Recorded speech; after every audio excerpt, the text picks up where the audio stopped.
नमस्कार दोस्तों, SR coaching की ऑनलाइन लाइव क्लास में आपका स्वागत है और मैं अजमेर से शैलेंद्र सिंह रावत मित्रों आपके सामने टॉप 50 प्रश्न आज आपके सामने लेकर आ गया हूं। आपको अगर इनमें में से कोई भी प्रश्न आता है तो बिल्कुल आप कमेंट कर सकते हैं।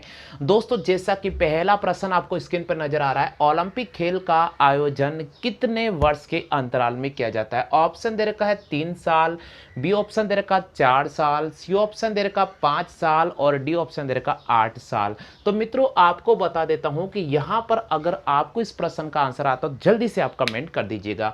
इसी प्रकार 49वां प्रश्न दे रखा, विश्व मजदूर दिवस कब मनाया जाता है? 10 मई को, 12 मई को, 18 मई को और 1 मई को। अगर आपको आता है तो बिल्कुल कमेंट कर दीजिएगा। प्रश्न संख्या 48 है मेरे पास में, किस महापुरुष की जयंती राष्ट्रीय युवा दिवस के रूप में मनाई जाती है? ऑप्शन दे रखा महात्मा गांधी, बी ऑप्शन दे रखा भगत सिंह, सी ऑप्शन दे रखा स्वामी विवेकानंद और डी ऑप्शन दे रखा चंद्रशेखर आजाद। 47वां प्रश्न की बात करते हैं। हमें 47वां प्रश्न दे रखा है, हितोपदेश नामक पुस्तक के लेखक कौन है? ऑप्शन दे रखा विष्णु शर्मा, बी ऑप्शन दे रखा नारायण पंडित, सी ऑप्शन दे रखा नागार्जुन, डी ऑप्शन दे रखा है वात्स्यायन। और 46 प्रश्न दे रखा है, महात्मा गांधी ने अपनी आत्मकथा किस भाषा में लिखी थी? ऑप्शन दे रखा अंग्रेजी, बी ऑप्शन दे रखा गुजराती, सी ऑप्शन दे रखा मराठी, डी ऑप्शन दे रखा है हिंदी। तो चलिए मित्रों, आपके सामने समय सेकंड जो मैं दे रहा हूं, आप मात्र 1 मिनट का समय दे रहा हूं। इस 1 मिनट में आप इन प्रश्नों को कॉपी कर ले और आप इनका कमेंट करके बता दीजिएगा इनका आंसर क्या रहने वाला है। सर्वप्रथम प्रश्न जब भी एग्जाम में ऐसे आते हैं तो आप उन्हें ध्यानपूर्वक पढ़ें और उसके बाद इन प्रश्नों को हल करने की कोशिश करें। जैसा कि आपको स्क्रीन पर नजर आ रहा है, प्रश्न संख्या 50। प्रश्न संख्या 50 है, ओलंपिक खेल का आयोजन कितने वर्ष के अंतराल में होता है? ऑप्शन दे रखा 3 साल, बी ऑप्शन की अगर अपन बात करते हैं तो 4 साल, सी ऑप्शन की बात करते हैं तो 5 वर्ष, डी ऑप्शन की बात करते हैं तो 8 साल।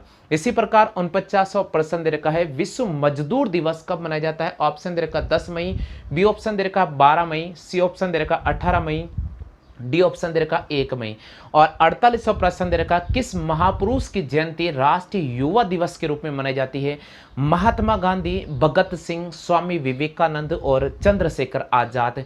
हितोपदेश नामक पुस्तक के लेखक कौन है? विष्णु शर्मा, नारायण पंडित, नागार्जुन और वात्स्यायन। और इसी प्रकार 46वां प्रश्न है, महात्मा गांधी ने अपनी आत्मकथा किस भाषा में लिखी है? अंग्रेजी, गुजराती, मराठी और हिंदी। चलिए मित्रों, काफ़ी साथियों ने सही जवाब दिया है, लेकिन कुछ बच्चों के आंसर नहीं आ रहा है, इनको मैं क्लियर करके यहाँ बता रहा हूँ।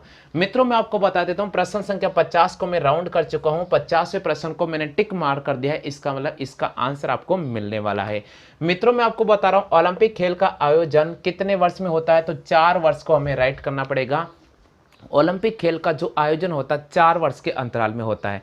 इसी प्रकार अगला प्रश्न दे रखा, विश्व मजदूर दिवस कब मनाया जाता है? तो हमें राइट करना पड़ेगा 1 मई को। प्रतिवर्ष 1 मई को विश्व मजदूर दिवस मनाया जाता है। इसी प्रकार 48 प्रश्न दे रखा, किस महापुरुष की जयंती राष्ट्रीय युवा दिवस के रूप में मनाई जाती है? तो हमें स्वामी विवेकानंद को राइट करना पड़ेगा। स्वामी विवेकानंद की जो जयंती है राष्ट्रीय युवा दिवस के रूप में मनाई जाती है। इसी प्रकार हितोपदेश नामक पुस्तक के लेखक कौन है? तो हमें नारायण पंडित को राइट करना पड़ेगा, बी ऑप्शन पे यहां क्लिक करना पड़ेगा।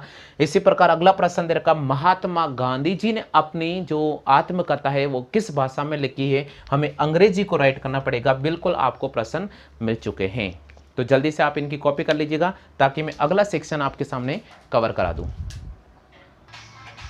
हाँ भैया, मिटा रहा हूं मैं, ठीक है, चलो ठीक है।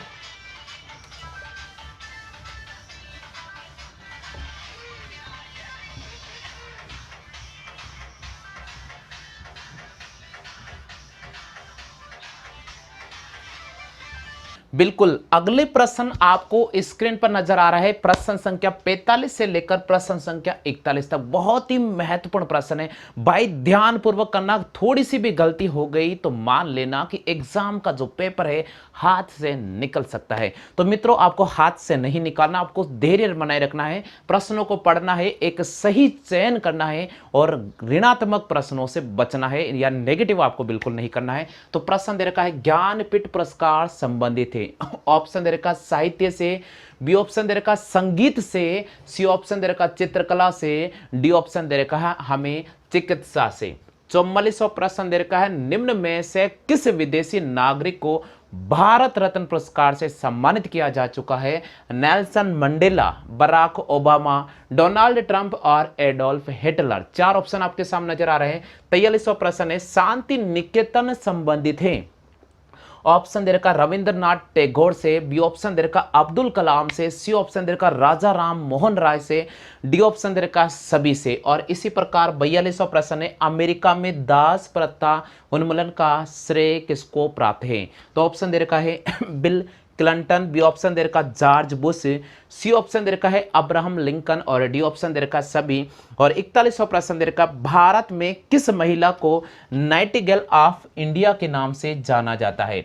बिल्कुल, भारत में किस महिला को नाइटिंगेल ऑफ इंडिया के नाम से जाना जाता है? ऑप्शन दे रखा एनी बेसेंट, बी ऑप्शन दे रखा मदर टेरेसा, सी ऑप्शन दे रखा सरोजिनी नायडू, डी ऑप्शन दे रखा है इनमें से कोई नहीं। तो मित्रों, एक बार इन प्रश्नों को अच्छी तरह से देख लीजिएगा। जिनको आंसर आ रहा है कमेंट कर दो भाई। देखिए, जिनको आंसर आ रहा है कमेंट करो, पीछे नहीं रहे। बिल्कुल, ज्ञानपीठ पुरस्कार संबंधित है साहित्य के क्षेत्र से, संगीत के क्षेत्र से, चित्रकला के क्षेत्र से और चिकित्सा के क्षेत्र से। 44वां प्रश्न दे रखा है, निम्न में से किस विदेशी नागरिक को भारत रत्न दिया गया था? Nelson Mandela, Barack Obama, Donald Trump और एडोल्फ हिटलर। इसी प्रकार 43वां प्रश्न दे रखा है, शांति निकेतन संबंधित है रविंद्रनाथ टैगोर से, अब्दुल कलाम से, राजा राम मोहन राय से और डी ऑप्शन दे रखा है आपके सामने। जो डी ऑप्शन है उसकी अगर अपन बात करते हैं यहाँ पर, तो डी ऑप्शन दे रखा है सभी। इसी प्रकार 42वें प्रश्न की तरफ अगर अपन राउंड करते हैं तो 42वां प्रश्न आपको बिल्कुल स्क्रीन पर नजर आ रहा है। 42वां प्रश्न क्या दे रखा, पहले पढ़ो और फिर जवाब करो।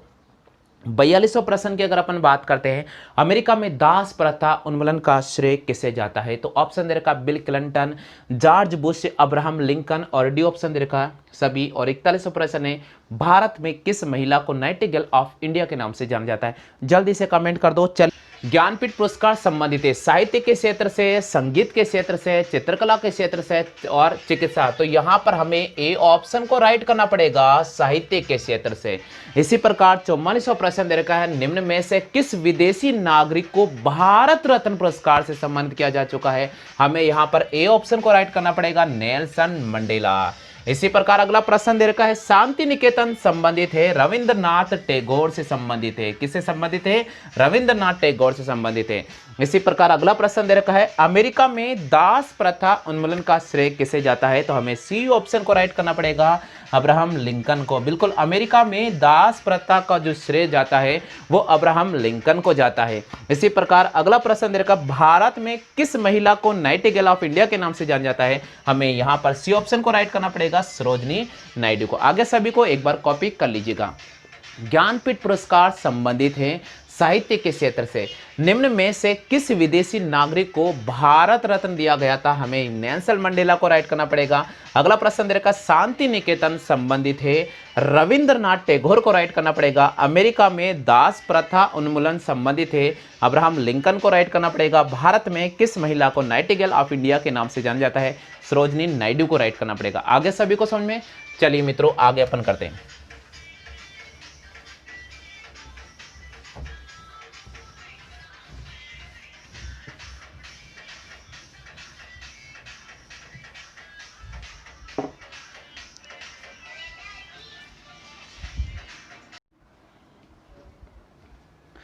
दोस्तों, अगला जो सेक्शन है काफ़ी मजबूत सेक्शन है और एग्जाम में आपको अभी पता चल जाएगा कि ये प्रश्न पूछे जाते हैं। और आज के इस टेस्ट में जो साथी पार्टिसिपेट ले रहे हैं उनके तो फिक्स नंबर है अगर ये प्रश्न आते हैं तो प्रश्न दे रखा है, भारत के किस राज्य को मसालों का बगीचा कहा जाता है? ऑप्शन दे रखा राजस्थान, बी ऑप्शन दे रखा केरल, सी ऑप्शन दे रखा महाराष्ट्र और डी ऑप्शन दे रखा उत्तर प्रदेश।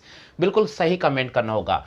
किस देश का राष्ट्रीय प्रतीक गुलाब है? ऐसा कौन सा देश है जिसका राष्ट्रीय प्रतीक गुलाब है? ऑप्शन दे रखा इराक, बी ऑप्शन दे रखा ईरान, सी ऑप्शन दे रखा सऊदी अरब, डी ऑप्शन दे रखा भारत। बिल्कुल सही कमेंट कर दीजिएगा। 38वां प्रश्न दे रखा, निम्न में से किस देश का राष्ट्रीय पशु आईवी से? जापान, कनाडा, ऑस्ट्रेलिया और जर्मनी। 37वां प्रश्न दे रखा है, फिल्म आलम आरा के निर्देशक कौन है? ऑप्शन दे रखा सत्यजीत राय, बी ऑप्शन दे रखा करण जौहर, सी ऑप्शन दे रखा आरदेशी ईरानी, डी ऑप्शन दे रखा इनमें से कोई नहीं। 36वां प्रश्न दे रखा, भारतीय अनुसंधान संगठन का मुख्यालय कहाँ पर है? ऑप्शन है जयपुर, बेंगलोर, इलाहाबाद और इनमें से कोई नहीं। तो एक बार इन प्रश्नों को पढ़ लीजिएगा, जिनको आ रहा है जल्दी से कमेंट कर दीजिएगा।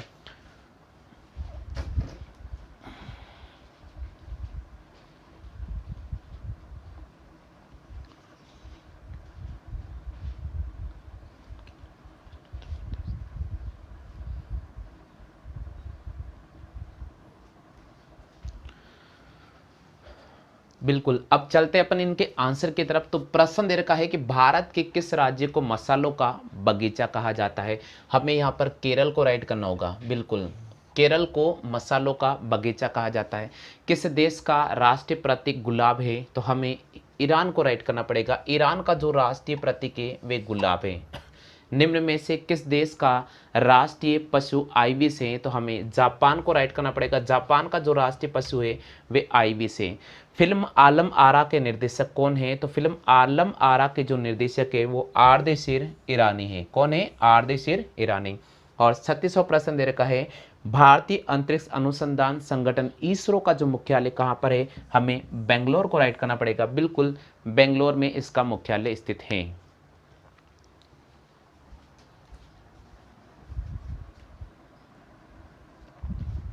तो चलिए मित्रों, अगले सेक्शन की बात करते हैं। अगला सेक्शन है प्रश्न संख्या 35 से लेकर प्रश्न संख्या 30 तक। काफी महत्वपूर्ण प्रश्न है 31 तक। यहाँ पर 35वां प्रश्न दे रखा है, भारत का प्रथम परमाणु रिएक्टर कौन सा है? भारत का प्रथम परमाणु रिएक्टर कौन सा है? ऑप्शन दे रखा अप्सरा, बी ऑप्शन दे रखा एप्पल, सी ऑप्शन दे रखा अपोलो 11 और सी अपोलो सेकंड और डी ऑप्शन दे रखा आर्यभट्ट। बिल्कुल सही सही, तसल्ली से सोच समझकर कमेंट करना भाई, बहुत ही आसान प्रश्न है। इसी प्रकार 34वां प्रश्न दे रखा, विश्व की सबसे ऊंचाई पर स्थित दूरबीन वेधशाला कहां पर स्थित है? ऑप्शन दे रखा भारत में, बी ऑप्शन दे रखा अमेरिका में, सी ऑप्शन दे रखा जापान, डी ऑप्शन दे रखा चीन में। बिल्कुल सोच समझकर कमेंट करना। भारत में रेलवे का सबसे लंबा प्लेटफॉर्म कौन है? क्या दीवाना प्रश्न है, रेलवे का बार बार पूछा जाता है। आज ये प्रश्न बिल्कुल क्लियर हो जाएगा। भारत में रेलवे का सबसे लंबा प्लेटफॉर्म कौन सा है? हाजीपुर, गोरखपुर, जयपुर और अजमेर। इन ऑप्शन के अकॉर्डिंग कमेंट करना पड़ेगा। क्षेत्रफल की दृष्टि से सबसे बड़ा राज्य कौन सा है भारत के अंदर? ऑप्शन दे रखा मध्य प्रदेश, उत्तर प्रदेश, गोवा और राजस्थान। इसी प्रकार हम 31वें प्रश्न की बात करते हैं। भारत के प्रथम राष्ट्रपति कौन है कौन थे? पंडित जवाहरलाल नेहरू, राजेंद्र प्रसाद, इंदिरा गांधी और इनमें से कोई नहीं। तो बिल्कुल आप सही चयन करें। बिल्कुल सबसे पहले आप प्रश्नों को रीड करें। अगर आपको प्रश्न आते हैं तो जरा कमेंट जरूर कर दीजिएगा। चलिए मित्रों, हम बात करते हैं प्रश्न संख्या 35 की। जिनको आ रहा है जल्दी से कमेंट करो भैया। भारत का प्रथम परमाणु रिएक्टर कौन सा है? अप्सरा, एप्पल, अपोलो 11, आर्यभट्ट। इसी प्रकार विश्व की सबसे ऊंचाई पर स्थित दूरबीन वेधशाला कौन सी है? भारत, अमेरिका, जापान, चीन। और अगला प्रश्न दे रखा, भारत में रेलवे का सबसे लंबा प्लेटफॉर्म की अगर अपन बात करते हैं तो कहाँ पर स्थित है? तो हाजीपुर, गोरखपुर, जयपुर और अजमेर। और क्षेत्रफल की दृष्टि से सबसे बड़ा राज्य भारत में कौन सा है? कमेंट करना होगा भाई। और भारत के प्रथम राष्ट्रपति कौन है जी?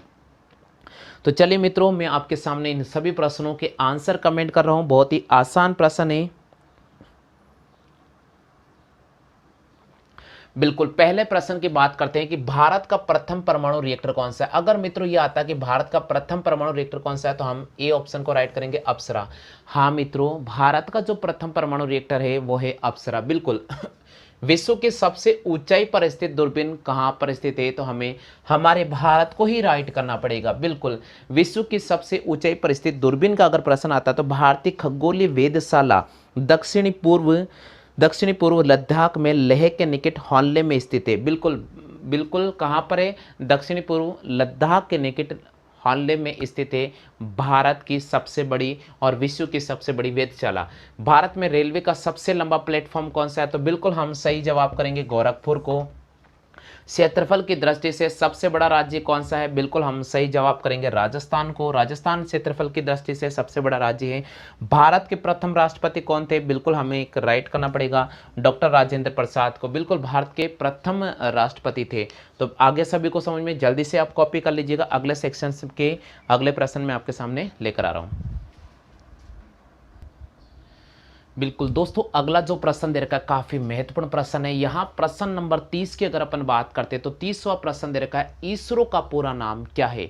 ऑप्शन दे रखा है Indian scientific research organisation, B option दे रखा है international space centre, C option दे रखा है इंडियन संस्थान भारत, और डी ऑप्शन दे रखा है इंडियन स्पेस रिसर्च ऑर्गेनाइजेशन। बिल्कुल आपको सही कमेंट करना होगा। अगला प्रश्न दे रखा है, आनंद मठ के लेखक कौन है? रविंद्रनाथ टैगोर, बंकिम चंद्र चटर्जी, आनंद ठाकुर और प्रेमचंद। बिल्कुल सही जवाब करना होगा। 28वां प्रश्न दे रखा, इंकलाब जिंदाबाद का नारा किसने दिया था? सरदार भगत सिंह ने, चंद्रशेखर आजाद ने और डॉक्टर इकबाल ने, गांधी जी ने। तो मित्रों एक बार इन प्रश्नों की कॉपी कर लीजिएगा और जिनको आ रहा है जल्दी से कमेंट करें।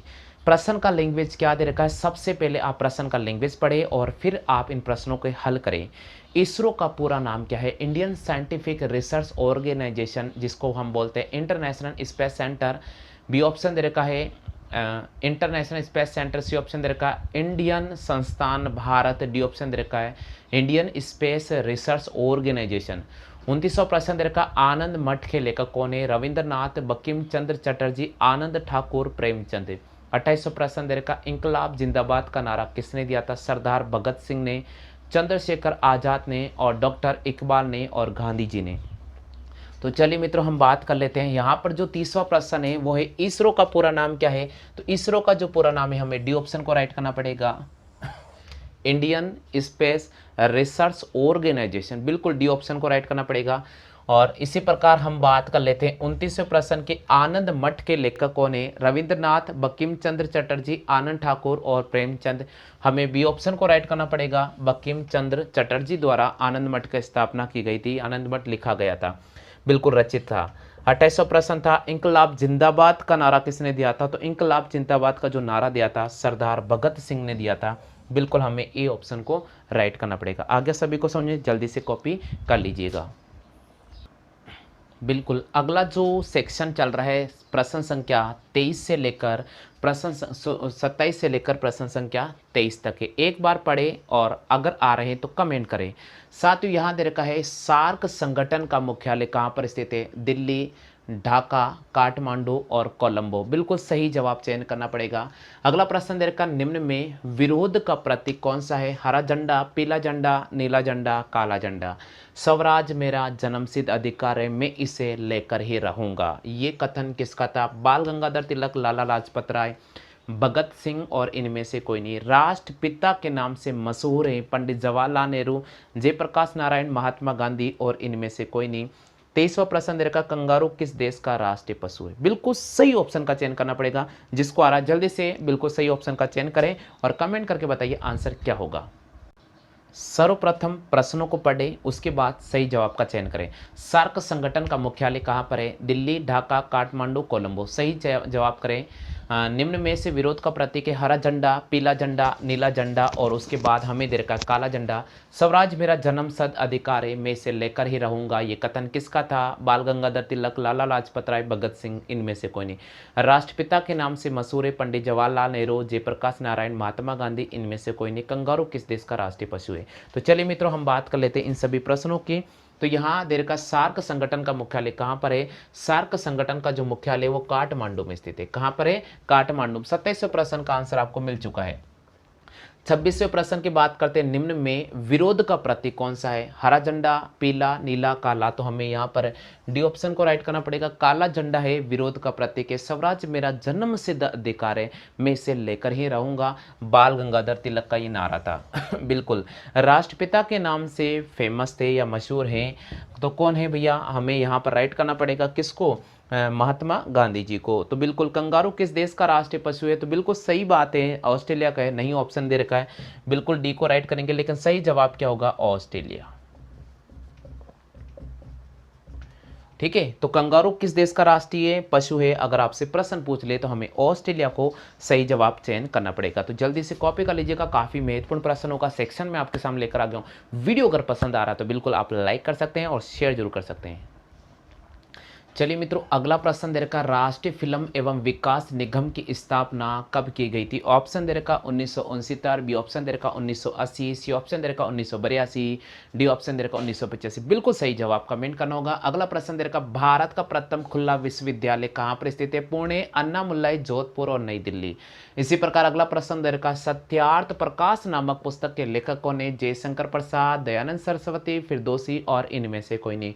विक्रम साराभाई अंतरिक्ष केंद्र कहाँ पर स्थित है। श्रीहरिकोटा, त्रिवेंद्रम, ट्राम्बे और बेंगलोर। सीबीआई संस्था कहाँ के हैं। ऑप्शन दे रखा पाकिस्तान, चीन, भारत और नेपाल। जल्दी से इन ऑप्शनों का कमेंट कर दीजिएगा, बहुत ही महत्वपूर्ण प्रश्न है, बिल्कुल कमेंट कर दीजिएगा।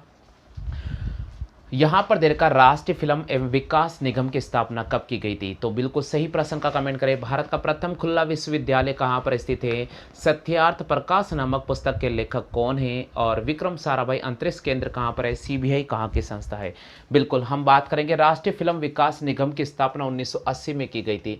भारत का प्रथम खुला विश्वविद्यालय नई दिल्ली में स्थित है। तो यहाँ पर हमें डी ऑप्शन को राइट करना पड़ेगा। सत्यार्थ प्रकाश के पुस्तक के जो लेखक हैं वो दयानंद सरस्वती हैं। इसी प्रकार विक्रम भाई अंतरिक्ष केंद्र स्थित है कहां पर। त्रिवेंद्रम को हमें राइट करना पड़ेगा। सीबीआई कहां की संस्था है। तो सीबीआई की अगर अपन बात करते हैं तो ये भारत की एक प्रमुख संस्था मानी जाती है। आगे सभी को अगला सेक्शन में आपके सामने तुरंत अपडेट कर रहा हूं।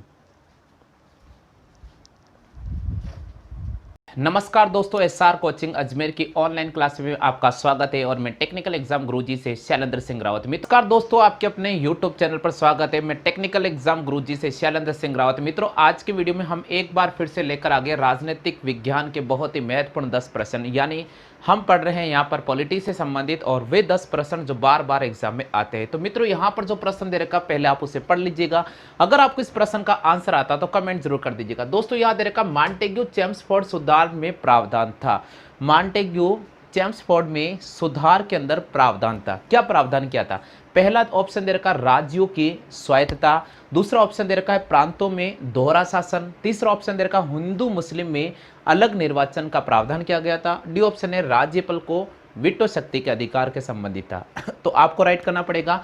सबसे पहला प्रश्न को एक बार रीड कर लो। प्रश्न का लैंग्वेज क्या दे रखा आप उसे पढ़ो और उसके बाद आपको बिल्कुल क्लियर आंसर समझ में आएगा। दोस्तों, प्रश्न का लैंग्वेज ये दे रखा कि मॉन्टेग्यू चेम्सफोर्ड सुधार में प्रावधान क्या था। मॉन्टेग्यू चेम्सफोर्ड के सुधार में प्रमुख प्रावधान था वे था प्रांतों में दोहरा शासन की स्थापना करना, यानी प्रांतों में द्वैध शासन की स्थापना करना। इसी प्रकार यहां पर दूसरा प्रश्न है संघीय प्रणाली का पहला प्रयास भारत सरकार अधिनियम द्वारा कब किया गया था। संघीय प्रणाली का पहला प्रयास भारत सरकार अधिनियम द्वारा कब किया गया था। ऑप्शन आपके सामने दे रखा 1909, दूसरा ऑप्शन दे रखा 1919, सी ऑप्शन दे रखा 1935 और डी ऑप्शन दे रखा इनमें से कोई नहीं। प्रश्न का लैंग्वेज बहुत ही महत्वपूर्ण है। संघीय प्रणाली द्वारा पहला प्रयास भारत सरकार के किस अधिनियम के द्वारा किया गया था। तो हमें राइट करना पड़ेगा अधिनियम 1935। हाँ दोस्तों, संघीय प्रणाली का पहला जो प्रयास है भारत सरकार अधिनियम 1935 के तहत किया गया था। तो अगले प्रश्न की अगर अपन बात करते हैं तो अगला प्रश्न क्या दे रखा। अगला प्रश्न दे रखा है कि किस अधिनियम के तहत केंद्र में द्विसदनात्मक विधायिका की स्थापना की गई थी। यानी कौन सा अधिनियम था जिसके तहत केंद्र में द्विसदनात्मक स्थापना की गई थी। द्विसदनात्मक विधायिका की स्थापना की गई। ऑप्शन दे रखा 1909 का भारत सरकार अधिनियम।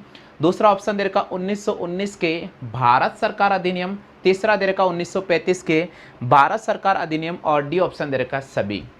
तो प्रश्न का लैंग्वेज है, थोड़ा जोर से पढ़ लीजिए, सब कुछ क्लियर हो जाएगा। यहां पर प्रश्न का लैंग्वेज दे रखा है कि किस अधिनियम के तहत।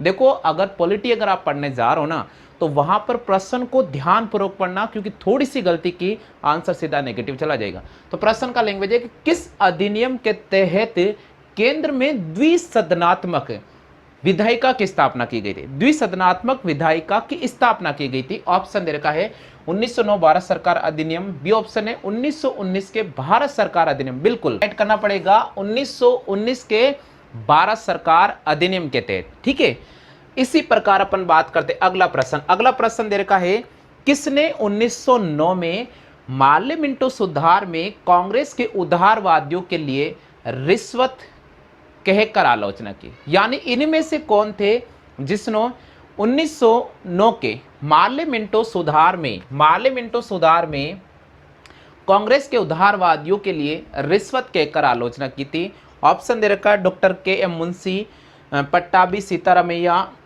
ए ओ होम और इनमें से कोई नहीं। तो साथियों हमें ए ऑप्शन को राइट करना पड़ेगा, डॉक्टर के एम मुंशी। आगे समझ में कर लो जल्दी से कॉपी। तो अगला प्रश्न दे रखा वो दे रखा है कि 1935 के अधिनियम को अनैच्छिक, प्रजातांत्रिक, अराष्ट्रवादी संविधान की संज्ञा किसने दी? यहाँ पर प्रश्न का लैंग्वेज दे रखा है, उसे आप पढ़ लीजिएगा। प्रश्न का लैंग्वेज दे रखा है 1935 के अधिनियम को, 1935 के अधिनियम को अनैच्छिक बताया, ए प्रजातांत्रिक बताया, ए राष्ट्रवादी बताया। किसने बताया इनमें से? ऑप्शन दे रखा पंडित जवाहरलाल नेहरू, ऑप्शन बी दे रखा महात्मा गांधी, ऑप्शन सी दे रखा doctor B are Rajendra Prasad और ऑप्शन डी दे रखा बी आर अंबेडकर। सुनना प्रश्न का लैंग्वेज क्या बोल रहा है, देखिए मैं बताता हूँ।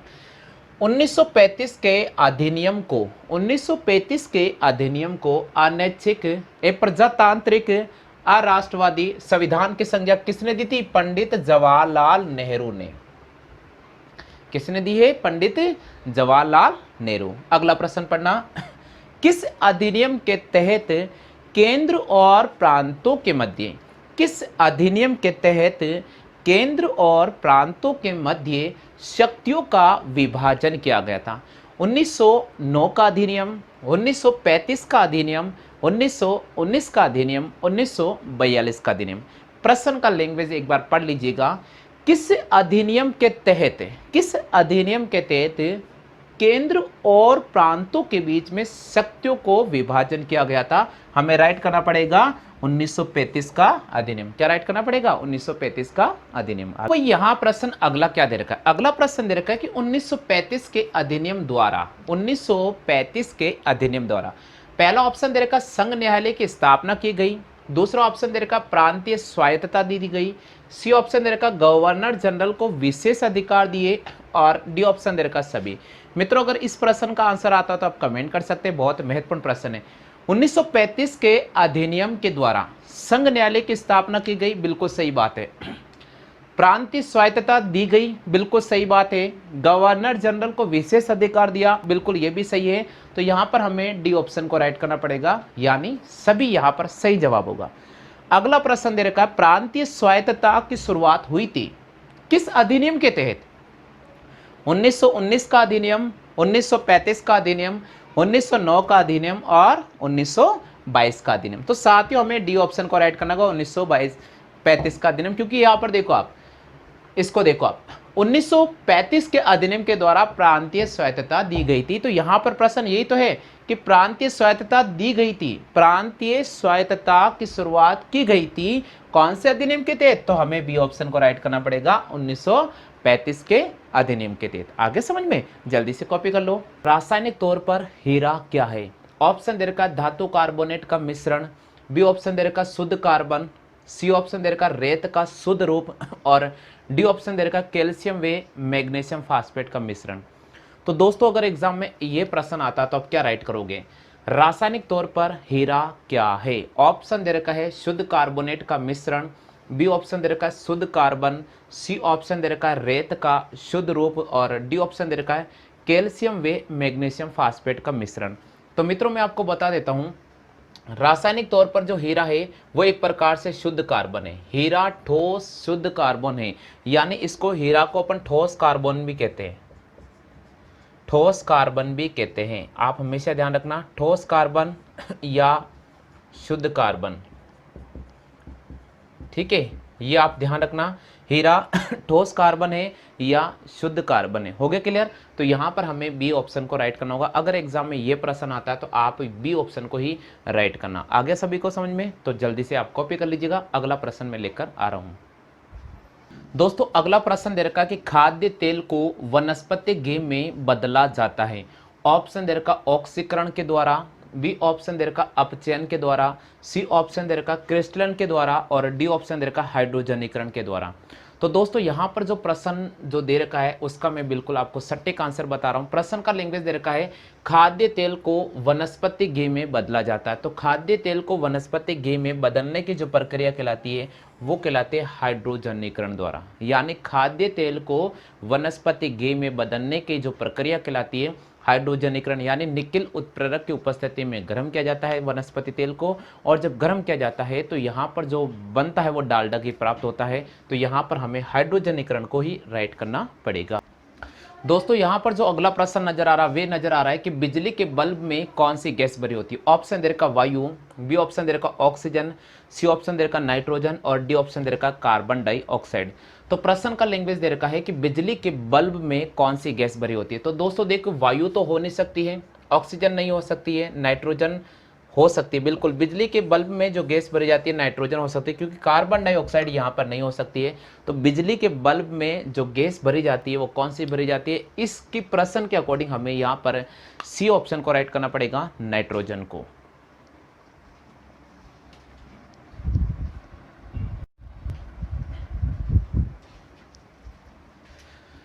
हमारे सामने जो यहाँ प्रश्न नजर आ रहा है वो दे रखा है कि एंजाइम किस प्रकार के पदार्थ होते हैं। ऑप्शन दे रखा जल में घुलनशील, बी ऑप्शन दे रखा जटिल कार्बनिक पदार्थों को साधारण कार्बनिक पदार्थों में बदलना, सी ऑप्शन दे रखा वाहिका विहीन ग्रंथि में उत्पन्न होते हैं और डी ऑप्शन दे रखा इनमें से कोई नहीं। साथियों इस प्रश्न को आप पहले पढ़ लीजिएगा, अगर आपको आता है तो आप कमेंट जरूर कर दीजिएगा। यहाँ प्रश्न दे रखा है एंजाइम कैसे पदार्थ होते हैं। देखो सुनो आप, एंजाइम कैसे पदार्थ होता है, जल में घुलनशील, जटिल कार्बनिक पदार्थों को साधारण पदार्थों में बदलना, वाहिका विहीन ग्रंथि में उत्पन्न होते हैं, डी इनमें से कोई नहीं। साथियों हमें यहाँ पर बी ऑप्शन को राइट करना पड़ेगा। एंजाइम ऐसे पदार्थ होते हैं जो जटिल कार्बनिक पदार्थों को साधारण पदार्थों में बदलते हैं। तो यहाँ प्रश्न का जो लैंग्वेज दे रखा आप उसे रीड कर लीजिएगा। प्रश्न का लैंग्वेज दे रखा है कि एंजाइम कैसे पदार्थ होते हैं, तो एंजाइम ऐसे पदार्थ होते हैं जो जटिल कार्बनिक पदार्थों को साधारण कार्बनिक पदार्थों में बदलते हैं। हाँ भैया, अगला प्रश्न दे रखा है जब उबलते दूध को कांच के गिलास में डाला जाता है तो वे फूट जाती हैं, क्यों। जब उबलते हुए दूध को कांच के गिलास में डाला जाता है तो वे फूट जाती हैं, क्यों।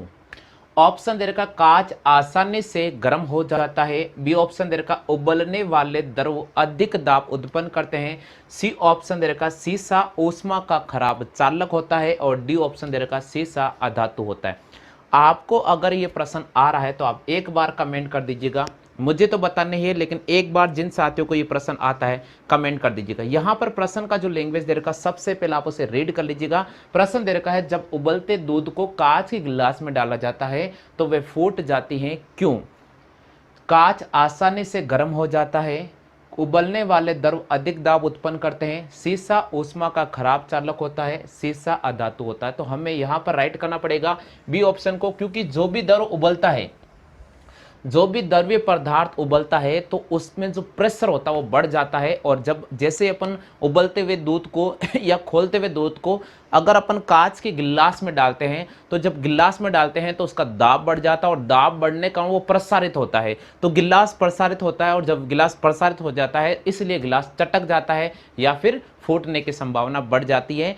इसलिए आपसे ये रिक्वेस्ट है कि कभी भी आप उबलते हुए जो दूध होता है या चाय होता है जो उबल रही है उसको तुरंत आप कांच के गिलास में नहीं डालें, उससे गिलास के चटकने की संभावना बढ़ सकती है।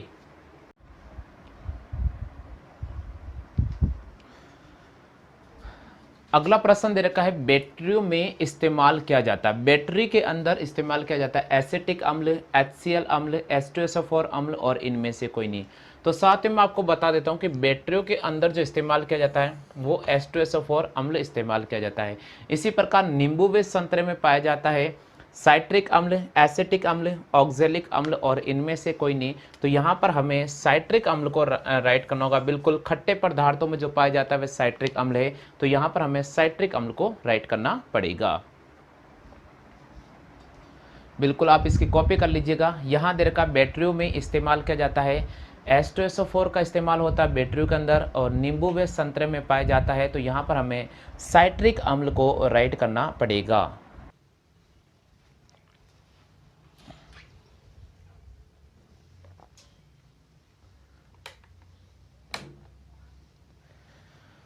हाँ भाई दोस्तों, यहाँ पर जो प्रश्न दे रखा वो है वातावरण में सर्वाधिक मात्रा में पाई जाती हैं। वातावरण में सर्वाधिक मात्रा में पाई जाने वाली गैस है यहाँ पर CO2 carbon dioxide, B option दे रखा हीलियम, सी ऑप्शन दे रखा नाइट्रोजन और डी ऑप्शन दे रखा ऑक्सीजन।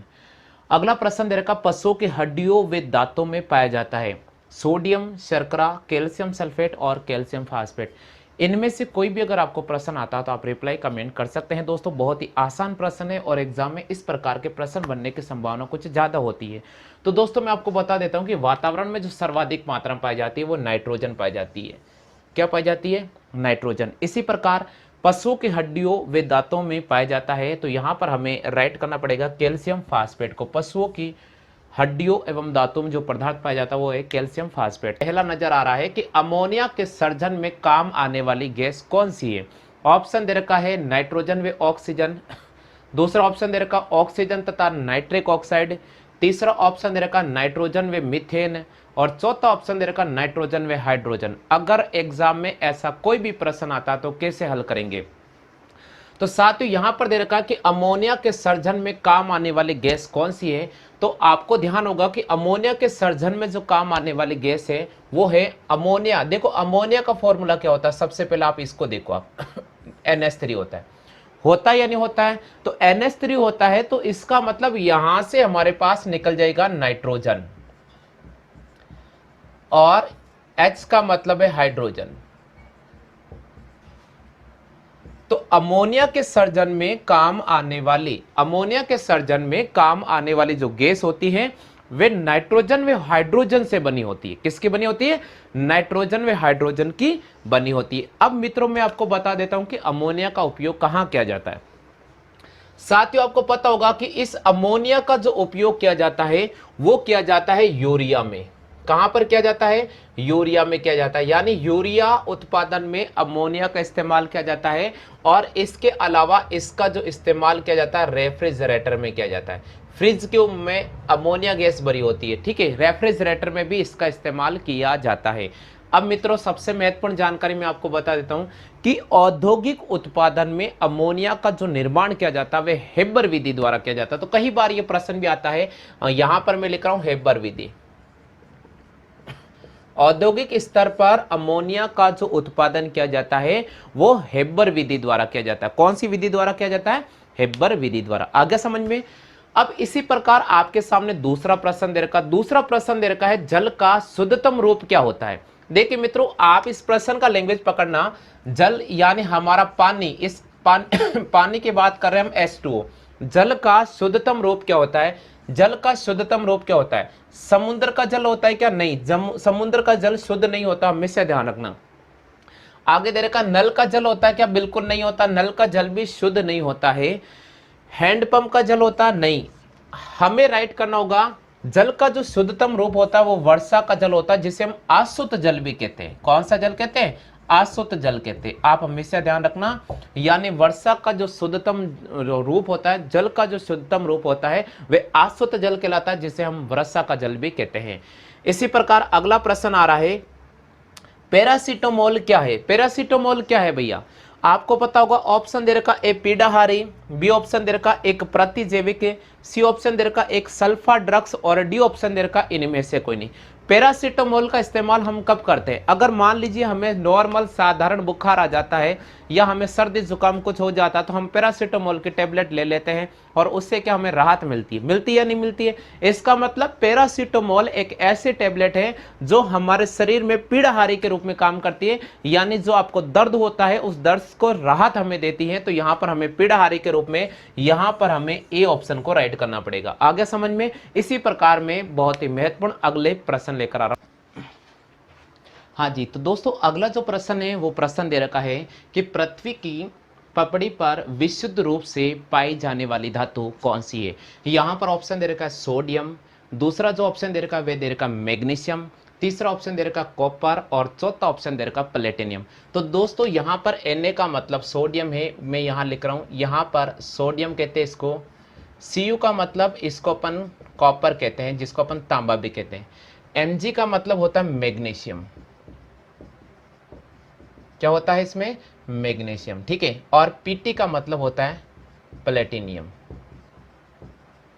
ये होता है प्लेटिनियम। अब सुनिए दोस्तों यहाँ पर प्रश्न क्या है, पृथ्वी की पपड़ी पर विशुद्ध रूप से पाई जाने वाली धातु कौन सी है? सोडियम, मैग्नीशियम, कॉपर और प्लेटिनियम। तो पृथ्वी की जो पपड़ी है उस पर जो पाई जाने वाली विशुद्ध धातु है उसका नाम है प्लेटिनियम। यहां पर हमें डी ऑप्शन को राइट करना पड़ेगा, प्लेटिनियम को। अगला प्रश्न दे रखा वॉशिंग सोडा का रासायनिक सूत्र क्या है। ऑप्शन दे रखा है यहां पर इनमें से कोई नहीं। ठीक है दोस्तों, तो अगले प्रश्न की अगर अपन बात करते हैं, अगला प्रश्न दे रखा वॉशिंग सोडा का रासायनिक सूत्र क्या है। ऑप्शन दे रखा Na2CO3.10H2O। दूसरा ऑप्शन दे रखा है NaHCO3। तीसरा ऑप्शन दे रखा है Na2SO4.10H2O। और चौथा ऑप्शन दे रखा है वे दे रखा है इनमें से कोई नहीं। तो दोस्तों ये प्रश्न काफी महत्वपूर्ण प्रश्न है और इसी प्रश्न से आपको एक बहुत ही आसान और शानदार मैं आपको फॉर्मूले बताऊंगा कि कौन सा फॉर्मूला कहां पर काम आने वाला। यहां पर दे रखा है कि वॉशिंग सोडा का रासायनिक सूत्र क्या है। देखिए साथियों, जो वॉशिंग सोडा है उसको अपन कपड़े धोने का सोडा भी कहते हैं। क्या कहते हैं अपन? कपड़े धोने का सोडा। वॉशिंग सोडा को हम कपड़े धोने का सोडा कहते हैं। सबसे महत्वपूर्ण जानकारी याद रखना कि वॉशिंग सोडा को हम कपड़े धोने का सोडा कहते हैं और कपड़े धोने का जो सोडे का फॉर्मूला है वो होता है सोडियम कार्बोनेट, यानी ये है Na2CO3.10H2। इसको बोलते हैं सोडियम कार्बोनेट, इसको बोलते हैं सोडियम कार्बोनेट। बिल्कुल आप ध्यान रखना, सोडियम कार्बोनेट है, इसको कपड़े धोने का सोडा भी कहते हैं और वॉशिंग सोडा होते हैं। एक होता है खाने का सोडा। कौन सा होता है? खाने का सोडा।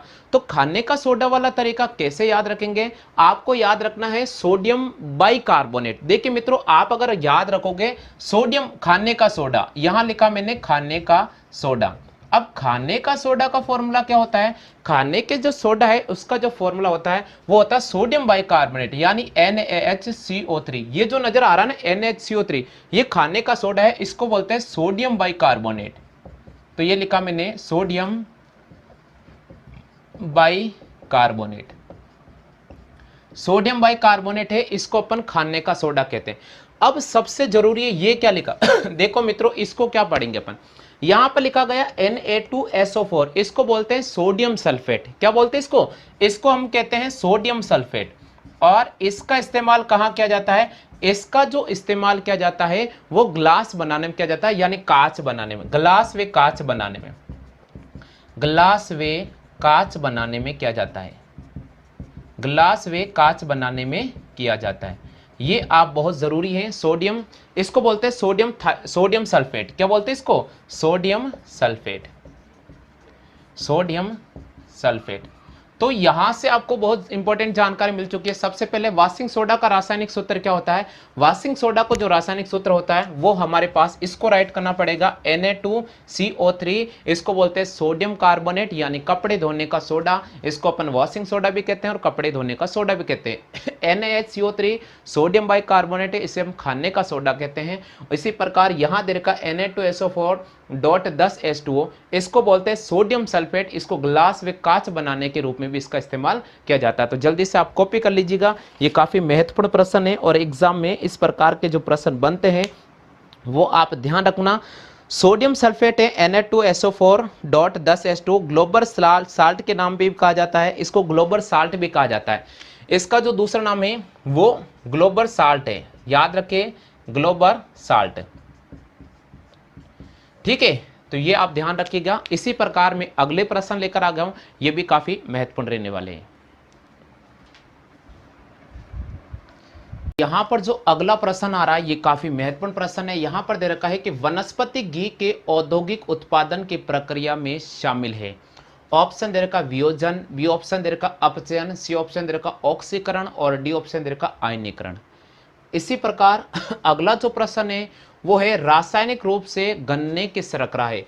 ऑप्शन है लैक्टोज, बी ऑप्शन है ग्लूकोज, सी ऑप्शन है सुक्रोज और डी ऑप्शन है फ्रक्टोज। आपको प्रश्न यहाँ पर जो स्क्रीन पे नजर आ रहा है, सबसे पहले आप इनकी कॉपी कर लीजिएगा। अगर आपको इन प्रश्नों के आंसर आते हैं तो आप जवाब जरूर कर दीजिएगा। तो चलिए दोस्तों, मैं आपके सामने इस प्रश्न का आंसर लेकर आ गया हूं। सबसे पहले आप कॉपी कर लीजिएगा, बिल्कुल आपको क्लियर हो जाएगा जी।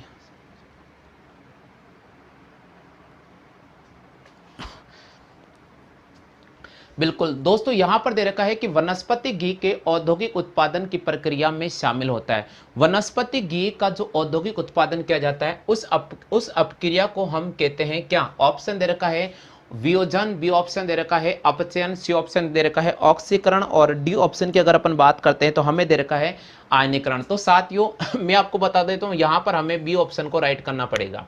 कौन से ऑप्शन को राइट करना पड़ेगा? बी ऑप्शन को। बिल्कुल आपको ध्यान होगा, वनस्पति घी के औद्योगिक उत्पादन की प्रक्रिया को अपचयन कहते हैं। बिल्कुल, वनस्पति घी के औद्योगिक उत्पादन की जो प्रक्रिया होती है उसको हम अपचयन कहते हैं। तो वनस्पति घी के औद्योगिक उत्पादन की प्रक्रिया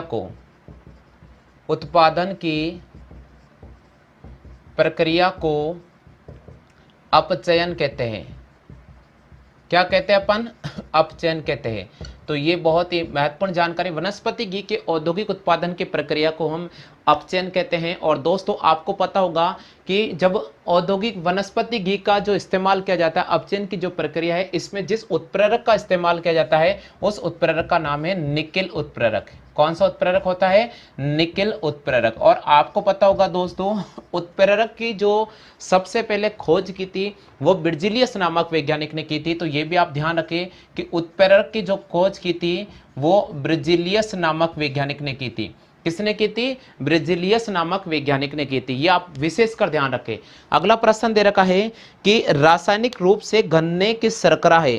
तो दोस्तों आपको पता होगा, रासायनिक रूप से जो गन्ने की शर्करा है वो सुक्रोज कहलाती है। क्या कहलाती है? सुक्रोज। देखिए दोस्तों, जो सुक्रोज का निर्माण होता है वो होता ग्लूकोज और फ्रक्टोज से मिलकर। किससे होता है? ग्लूकोज और फ्रक्टोज से मिलकर सुक्रोज का निर्माण होता है। तो यहां मैं लिख रहा हूं ग्लूकोज प्लस फ्रक्टोज। बिल्कुल, ग्लूकोज और फ्रक्टोज से मिलकर किसका निर्माण होता है? ग्लूकोज और फ्रक्टोज से मिलकर सुक्रोज का निर्माण होता है, जो गन्ने की एक शर्करा कहलाती है। किसकी शर्करा कहलाती है? गन्ने की एक शर्करा कहलाती है। तो आप जल्दी से कॉपी कर लीजिएगा, बहुत ही महत्वपूर्ण जानकारी मैं आपको दे रहा हूं। रासायनिक रूप से गन्ने का जो रस है वो सुक्रोज है। कार्बोहाइड्रेट के डाइसैकेराइड दो मोनोसैकेराइड अणु से मिलकर बना होता है। कार्बोसैकेराइड के डाइसैकेराइड और दो मोनोसैकेराइड अणुओं से मिलकर बना होता है। और जो सुक्रोज होता है वो ग्लूकोज और फ्रक्टोज से मिलकर बना होता है। किससे मिलकर बना होता है? ग्लूकोज और फ्रक्टोज से। आगे समझ में? कॉपी कर लो जल्दी से। दोस्तों अगला जो प्रश्न नजर आ रहा है वह है हाइड्रोजन के कितने समस्थानिक? ऑप्शन दे रखा 1, बी ऑप्शन दे रखा 2, सी ऑप्शन दे रखा 3 और डी ऑप्शन दे रखा 4। तो आपको अगर इनमें से कोई भी प्रश्न आता है तो आप रिप्लाई कर सकते हैं। प्रश्न दे रखा हाइड्रोजन के कितने समस्थानिक?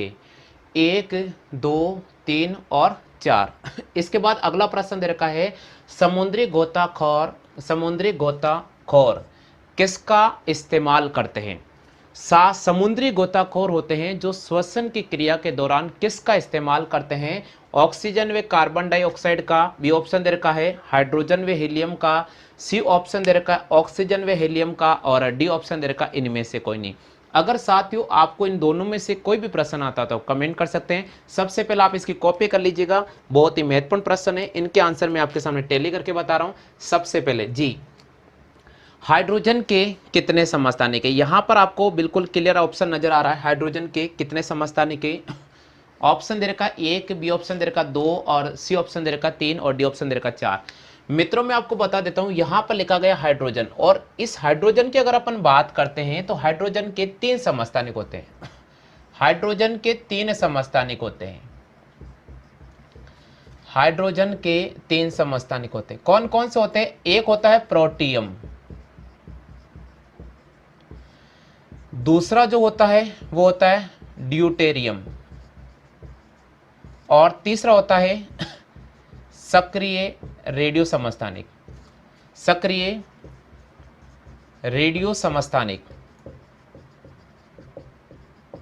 जिसको अपन ट्राइट्रियम कहते हैं।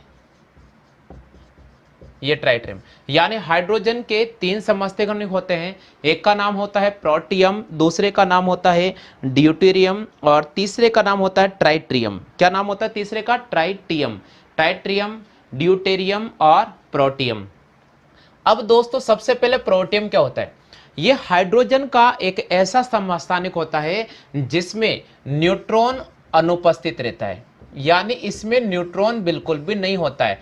प्रोटियम हाइड्रोजन का एक ऐसा समस्थानिक होता है जिसमें न्यूट्रॉन उपस्थित नहीं रहता है।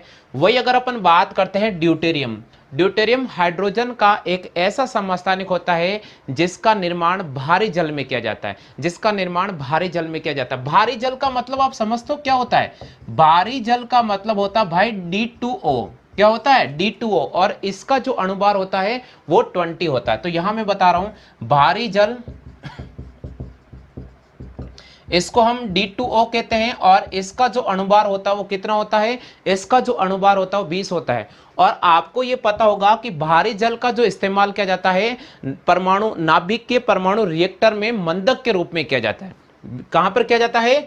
परमाणु रिएक्टर में, परमाणु रिएक्टर में मंदक के रूप में किया जाता है।